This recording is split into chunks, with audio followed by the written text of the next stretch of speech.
Hello everyone, हम लोग start करने वाले हैं यूपी जीके। और यूपी जीके का जो पहला टॉपिक लेखपाल के सिलेबस में दिया गया है वो हिस्ट्री ऑफ यूपी है, क्योंकि ये ज़्यादा नंबर का आना है यूपी लेखपाल में। तो मुझे लगता है कि इससे हम लोग रेगुलर पढ़ेंगे तो काफ़ी चीज़ें कवर हो जाएंगी। चलिए स्टार्ट करते हैं। और सबसे पहले दिया गया है कि जो हिस्ट्री है यूपी की हिस्ट्री है उसे 3 पार्ट्स में डिवाइड किया गया है, प्री हिस्टोरिकल, प्रोटो हिस्टोरिकल और हिस्टोरिकल। तो इसमें जो सबसे पहला जो समय था वो प्री हिस्टोरिकल था, प्रागैतिहासिक काल था, जिसमें मानव को लेखन कला नहीं से अपरिचित थे, बिल्कुल भी इसका ज्ञान नहीं था। और प्रोटो हिस्टोरिकल में क्या है कि धातुओं का प्रयोग इन लोगों ने, मानव लोगों ने किया, और लेकिन जो लिखित साक्ष्य थे वो प्राप्त नहीं हुए हैं कि यहाँ के लोगों को लिपि का ज्ञान हो, ऐसा कोई अभी साक्ष्य नहीं मिला था। और ऐतिहासिक काल जो था इसमें लिखित साक्ष्य प्राप्त हुए हैं। और जो सबसे पहला प्री हिस्टोरिकल पीरियड रहता है इसमें इसी को हम लोग पाषाण काल भी कहते हैं।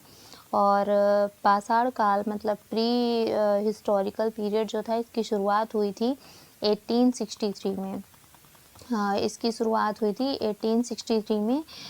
जो मानव सभ्यता का आरंभ हुआ था वो पाषाण काल से 1873 से हुआ था माना जाता है।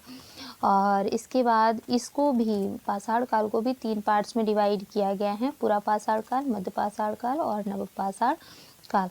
और पूरा पाषाण काल जिसको पैलियोलिथिक बोलेंगे, मेसोलिथिक बोलेंगे और नियोलिथिक बोलेंगे।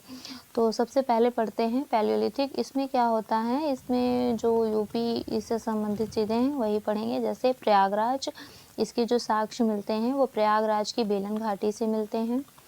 तो जैसे बेलन घाटी प्रयागराज से संबंधित ऐसे याद कर लेंगे। और जो सोनभद्र है वो सोनभद्र में सिंगरौली घाटी, वहाँ से प्राप्त होते हैं। और चंदौली के चकिया क्षेत्र से पूरा पाषाण काल की अवशेष मिलते हैं। इसके बाद इसमें पूरा पाषाण काल में क्या होता है कि यूपी में इसके साक्ष्य जो मिले हैं, जो अभी ऊपर पढ़ा, वो मिले हैं हमें प्रयागराज, सोनभद्र और चंदौली से प्राप्त हुए हैं, प्रयागराज की बेलन घाटी से। और जो बेलन घाटी है इसके उत्खननकर्ता प्रोफेसर GR शर्मा जी के निर्देशन में हुआ था। और इसमें क्या था कि अस्थि निर्मित मातृ देवी की प्रतिमा मिली थी। बेलन घाटी जो है इसमें मातृ देवी की प्रतिमा मिली थी, अस्थि निर्मित थी। और क्वारजाइट मिला था, और उस क्वारजाइट के पाषाण उपकरण भी मिले थे। और लोहदा नाला नामक पूरा स्थल से मिली थी, ये जो मूर्ति मिली थी मातृ देवी की, तो ये मिली थी लोहदा नाला नामक एक पूरा स्थल है वहाँ से, बेलन घाटी में ही।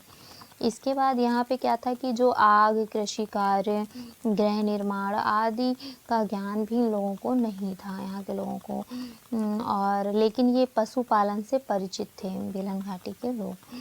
अब अगला है मध्य पाषाण काल। और मध्य पाषाण काल में जो साक्ष्य इसमें मिले हैं, संस्कृति के साक्ष्य मध्य पाषाण काल में ये मिले हैं मिर्ज़ापुर, सोनभद्र के मोरहाना पहाड़ से संस्कृति के साक्ष्य मिले हैं मध्य पाषाण काल में।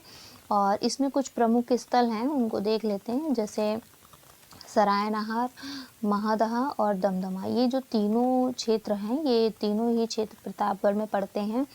और चौपानी मांडो जो पड़ता है ये प्रयागराज जिले में बेलन घाटी नदी घाटी में पड़ता है, बल्कि सरायनहार, महदहा, दमदमा ये सब प्रतापगढ़ में। सरायनहार में क्या क्या मिला था, 15 समाधान मिले थे, 8 गर्थ चूल्हों के साक्ष्य मिले थे। और जो 4 मानव कंकाल के दफनाए जाने के साक्ष्य मिले थे। और जो सिर होता था वो पश्चिम की ओर होता था। और झोपड़ी का फर्श अस्थायी निवास मिला था। और युद्ध अथवा बाह्य मानवीय आक्रमण के साक्ष्य भी मिले थे सरायनहार से। अब दमदमा में जो खुदाई हुई थी वो 1982 से 87 में हुई थी। और ये प्रयागराज विश्वविद्यालय के द्वारा कराई गई थी दमदमा में। और इसमें 41 समाधान मिले थे और कुछ गर्त चूल्हे भी मिले थे और 5 युगल समाधियाँ मिली थी। युगल का मतलब मेल और फीमेल दोनों। अगला है लेखिया क्षेत्र में क्या था कि सर्वाधिक मानव कंकाल प्राप्त हुए थे। तो सबसे ज़्यादा मानव कंकाल प्राप्त कहाँ से हुए थे, लेखिया से। और लेखिया कहाँ पड़ता है? प्रयागराज के निकट, सोनभद्र और मिर्ज़ापुर के एरिया में। अगला एरिया है महदा। ये कहाँ, इसमें क्या था कि 35 संरक्षित मानव जीवाश्म प्राप्त हुए थे और इसका कब खनन हुआ था? तो 1978 से 79 और हड्डियों से बने वराग्र तथा आभूषण मिले थे यहाँ से महदा से। और अगला है नवपाषाण काल। अब नवपाषाण काल में क्या आता है? कोल्डीवा आता है। ये बहुत इंपॉर्टेंट है कोल्डीवा।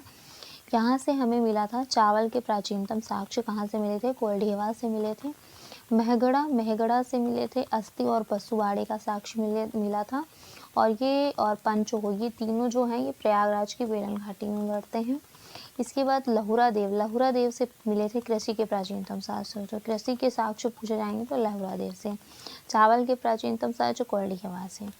अब अगला है आदि ऐतिहासिक काल जो है, तो प्रोटो हिस्टोरिकल पीरियड जो है ये 3 पार्ट्स में डिवाइड किया गया है, जो ताम्र युग है, कांस्य युग और लौह युग। इन तीनों में प्रोटो हिस्टोरिकल पीरियड को डिवाइड किया गया है। ताम्र पाषाण काल में जो पाषाण काल के ठीक बाद और सिंधु सभ्यता के पहले आता है।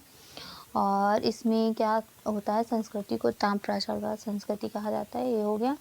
अगला है कि तांबे में टिन मिलाकर कांसा बनाने की विधि यहीं से विकसित हुई थी। और आधुनिक यूपी के गंगा यमुना दोआब में ताम्रपाषाण काल से संबंधित संस्कृति को गैरिक मृदभांड संस्कृति कहा जाता है। गैरिक मृदभांड संस्कृति कहा जाता है। अगला है, और इसकी खोज की थी जो बदायूं में वैशाली में हुई थी और राजपुर परसू बागपत में हुई। अगली सभ्यता जो है वो है हड़प्पा सभ्यता। और हड़प्पा सभ्यता का जो समय है वो 2500 बीसी से 1500 बीसी है, जबकि एनसीईआरटी में ये दिया गया है 2350 बीसी से 1750 बीसी। अब अगला है आलमगीरपुर। आलमगीरपुर आता है मेरठ में पड़ता है, हिंडन नदी पे। और भारत सेवक समाज के द्वारा इसकी खोज हुई थी 1958 में। और आलमगीरपुर में इसके उत्खननकर्ता थे यशदत्त शर्मा। और इसका जो दूसरा नाम है आलमगीरपुर का वो परशुराम का खेरा। सिंधु घाटी सभ्यता का सबसे पूर्वी जो स्थल बोला जाता है वो आलमगीरपुर ही है। और यहाँ से कपास की खेती, मृद भांडों का रंगीन चित्रकारी और रोटी बेलने की चौकी के साक्ष्य मिले। और बड़ा गांव कहाँ पड़ता है? सहारनपुर में। हुलासभी सहारनपुर में, सनौली बागपत में, मानपुरा बुलंदशहर, मांडी मुजफ्फरनगर, करैना शामली, चंदायन बागपत, ये सब यहाँ पे पढ़ते हैं। अगला है महाजनपद काल। महाजनपद काल जो है ये महाजनपद काल के बारे में पढ़ेंगे अब, जो कि बौद्ध धर्म के अंगुत्तर निकाय तथा जैन धर्म के भगवती सूत्र में 16 महाजनपदों का उदय मिलता है। लेकिन प्रश्न ये बनता है कि ये 16 महाजनपद तो थे, लेकिन यूपी में कितने महाजनपद पड़ते? तो ये 8 महाजनपद यूपी में स्थित है।